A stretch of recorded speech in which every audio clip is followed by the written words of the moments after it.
Minha gente, olha, estamos na Semana Nacional de Combate ao Colesterol, um problema que atinge, assim, o excesso de colesterol atinge milhares de pessoas, milhões de pessoas pelo mundo afora e traz muitos problemas, né?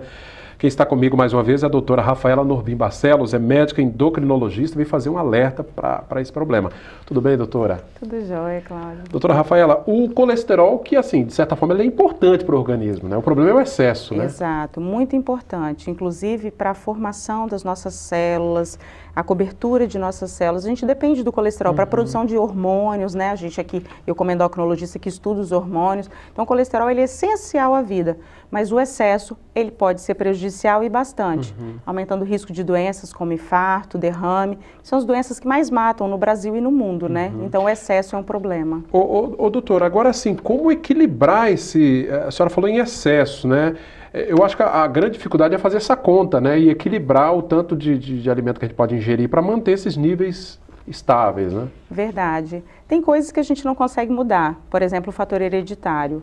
Mas outras são muito fáceis de modificar, né? Não fáceis, mas coisas ao nosso alcance, como, por exemplo, deixar o sedentarismo. Se você puder ir de casa para o trabalho, de trabalho para casa, a pé ou de bicicleta, já é uma atividade física, mesmo que não programada.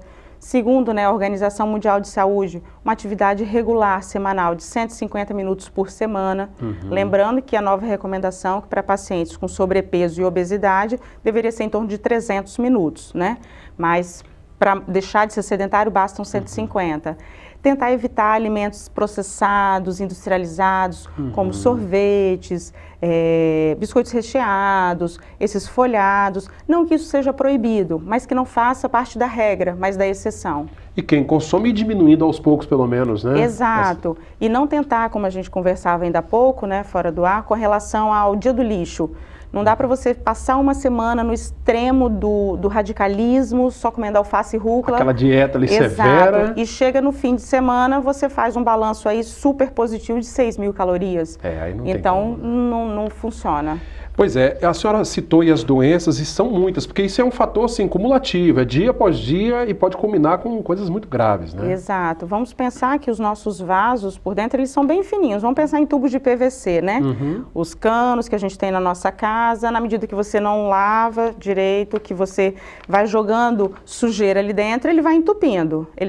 Só que a gente tem que lembrar que os vasos do nosso coração, os vasos do nosso cérebro, eles são bem pequenininhos. Então, são aqueles tubos, como se fossem tubos de PVC bem fininhos. Então, esse colesterol, ele vai se depositando, ele deposita-se na parede dessas artérias, com risco de, em algum momento, ter uma obstrução parcial grave ou completa, e aí você tem a morte do que está depois, das células que vêm depois. Pois é, a gente tem os resultados, né? A senhora citou o infarto, tem a questão também do derrame, como se fala no popular, que é o AVC, né? O acidente vascular cerebral. Então, assim, que realmente pode causar muitos problemas e levar à morte. Agora, o corpo da gente, ele dá alguns sinais de que o colesterol está alto, doutora Rafaela? Assim, a gente consegue perceber? Habitualmente, não. Quando falamos de colesterol, a gente acaba englobando também os triglicerídeos, né? Que são um tipo de gordura. Quando o paciente ele tem triglicéridos elevados, ele pode vir a ter uma pancreatite, com dor abdominal. Alguns pacientes com colesterol muito alto têm xantelasma, que são tipo pequenos tumores assim na pele, de gordura. Alterações nessa parte colorida do olho, né, na íris, mas são sinais muito sutis. Então, habitualmente, o colesterol ele não dá sintomas. É muito importante que façam uma dosagem, né, no sangue, uma avaliação laboratorial. Pois é, a senhora falou que controlar esses níveis está muito relacionado, tudo a ver com a alimentação adequada, né? O estilo de vida. O estilo de vida, é todo um conjunto, né? Não é só comida, todo um conjunto. Né? Há muito a gente preconizava, muito com relação a só a dieta. Só a dieta, você tem um colesterol alto e a dieta. Tanto é que o ovo foi liberado, né? O mito do ovo. A gema do ovo, exato, que era um grande vilão, né? Mas nós temos ainda muito bem consolidados com relação às gorduras saturadas. Então, por exemplo, está muito na moda o pessoal falando sobre óleo de coco, sobre banha de porco. Saiu recentemente e fica um alerta para toda a população que ainda não teve acesso a esses comunicados da Sociedade Brasileira de Endocrinologia, de Nutrologia. Esses são alimentos, ou quando você vai comer um torresmo, né? Deu aquela vontade, então você sabe que é um pecadinho. Ou quando você quer fazer algo diferente, um prato saborizado, ou quem tem um quadro de alergia alimentar. Mas assim, fazer da sua rotina, agora eu só uso óleo de coco em casa. Isso é criminoso. Não se deve fazer. Não se deve. As sociedades para nossa bênção, né, tem divulgado isso a público, mas não tem chegado a todos. Então ainda tem muita gente que chega no consultório falando, não, doutora, porque lá em casa, e você vê pelos exames, eu só uso agora gordura de porco, como se fosse ou óleo a solução, de coco, fosse a solução, mas não é mais natural, doutora. Eu falei, olha, vão para os óleos vegetais, vão tentar usar um óleo de girassol. Ah, porque o de milho, doutora, eu não quero porque o milho é transgênico. Eu não quero óleo de canola porque ele não é uma planta. Tá bom, vamos ficar no girassol, que é menos polêmico, que seja. E quantificar isso também. Porque o equilíbrio entre a qualidade do alimento que você ingere, a prática de atividade física, vão sim influenciar. Claro que alguns casos são hereditários, né? E esses a gente... Aí precisa de um estudo mais aprofundado. Exato. Né? Algumas vezes você não consegue fugir da medicação, mas ter um estilo de vida saudável é sempre bacana. Pois é, a gente falava aqui antes de iniciar a entrevista, né, de que também são coisas simples, né, doutora? Não, a gente está falando de alimentos aqui, alimentos baratos, acessíveis a todo mundo. Exato. Essas dietas da moda, elas são muito caras, né? Tem muitos clientes que me procuram e eles falam assim, doutora, apesar, eu não sou nutricionista, né, eu sou endocrinologista, eu vejo a parte médica, hormonal, e a obesidade é uma doença hormonal, a dislipidemia do colesterol também, mas eles conversam muito sobre alimentos conosco. Ai, doutora, olha só, mas eu não posso fazer dieta cara. Porque assim, é muito caro fazer dieta.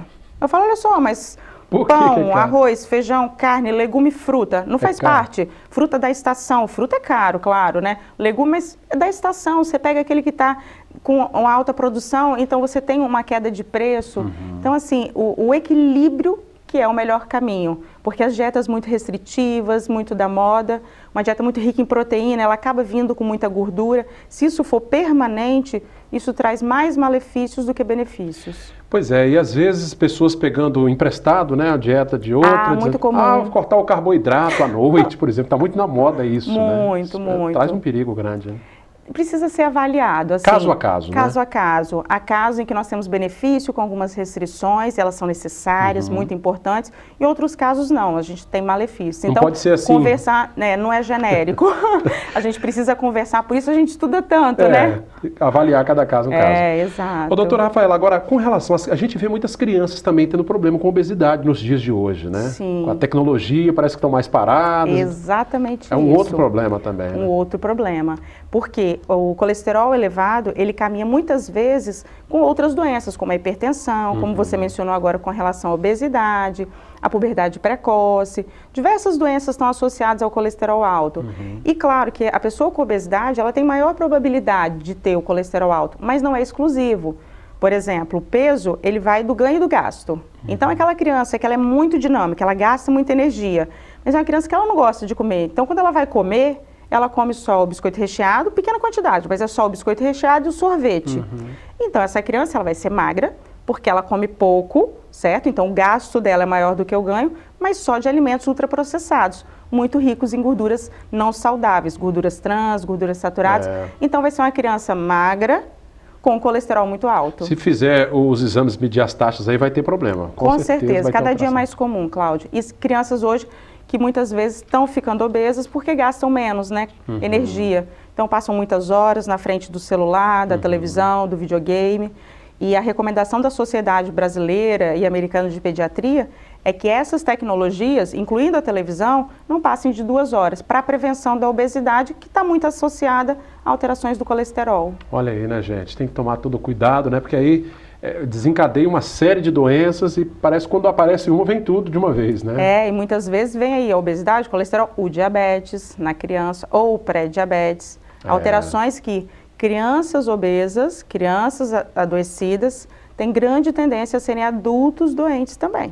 Então tem que cuidar agora. Agora, a hora é agora. Tá aí, gente, buscar então uma alimentação mais equilibrada. A doutora Rafaela veio falar exatamente fazendo esse alerta, né? Nessa semana que a gente comemora a Semana Nacional de Combate ao Colesterol, na verdade é nesta quarta-feira, é o dia, né? Quarta-feira. Dia 8 é o Dia Nacional, mas a gente aí tem toda uma semana com várias ações, né, doutora Exato. Rafaela? E, na verdade, vamos lembrar que a gente tem que combater o ano todo, né? Não pode ser... Não só pensar quando chegar o verão, né? Ah, não, agora é inverno, a gente põe o pé na jaca. Vamos pôr o pé no melão, né? Vai devagar, né? Vamos na jaca, vamos na uva. O equilíbrio. Aliás, assim, só pra gente fechar, nada é proibido, né? Não. Em termos de alimentação. raras exceções extremas de alergia, quadro de intolerância grave, mesmo diabético, eu falo sempre com meus clientes com diabetes, olha, até o diabético pode comer o doce, não na quantidade que habitualmente fazia, né, ou como gostaria, mas na quantidade que é saudável, que seja saudável. Então, eu comento sempre, os clientes às vezes me veem e falam assim, porque é fácil, doutora, a senhora é magrinha. É o que todo mundo fala, né? Exato, mas não é. Se ontem à noite eu comi uma carne de sol com aipim. Hoje eu tô mais na salada. Não dá para fazer de novo, né? Exatamente. Vamos praticar uma atividade física mais interessante. Aliás, um amigo esses dias disse que vai comer X-tudo uma semana para ver o que acontece, né? Durante uma semana. Vamos ver o que acontece. Eu já sei o que vai acontecer. Já sabe. Vai ter que marcar uma consulta lá para... É só a gente dosar os fatores inflamatórios e é isso, né? A gente passa a ter uma doença inflamatória sistêmica. Então, o organismo fica todo... Sim, porque produz radicais livres e a gente passa a ter inflamação mesmo. A obesidade é uma doença inflamatória. O paciente que tem taxas muito elevadas tem um aumento da produção desses radicais livres, aí traz o envelhecimento precoce e o risco dessas doenças que a gente conversou, como infarto, derrame, a obstrução dos vasos da perna, às vezes com amputação, em geral associado ao tabagismo, né, outras coisas. Evitáveis, né, gente? Tirando o fator hereditário, são evitáveis. Eu agradeço que a doutora Rafaela Norbim Barcelos, mais uma vez contribuindo conosco aqui, falando sobre saúde, alertando para o risco, né, de não se manter o nível adequado da taxa de colesterol. E vez por outra, né, doutora Rafaela, uma vez no ano pelo menos, medir essas taxas, procurar o médico e fazer o exame, né? Sim, com certeza. Aqueles que gozam, né, de uma saúde plena, que está tudo em ordem, basta uma vez ao ano, a partir dos 30, 40 anos. Agora, se temos algum indício, como a obesidade, a hipertensão, o tabagista, o etilista, precisa conversar com o médico e provavelmente vai ter que fazer isso em intervalos, às vezes mais precocemente, em fase mais jovem da vida, e intervalos mais curtos. Procure um especialista que ele vai ter a resposta. Vai dar orientação. Exato. Obrigado mais uma vez, tá? Eu que agradeço o convite, é sempre um prazer estar aqui conversando com vocês. Tá joia. A você que nos acompanha pelo canal 20 via RCA na Grande Vitória, eu agradeço a audiência. Você de Linhares e região, não deixe de compartilhar, de participar conosco no nosso canal no YouTube, aliás, no facebook.com/TVC Linhares e rever todo o nosso conteúdo no nosso canal direto no YouTube. Já o telefone da redação está aí mais uma vez, 3373-2000. Sim Notícias, Linhares se vê aqui.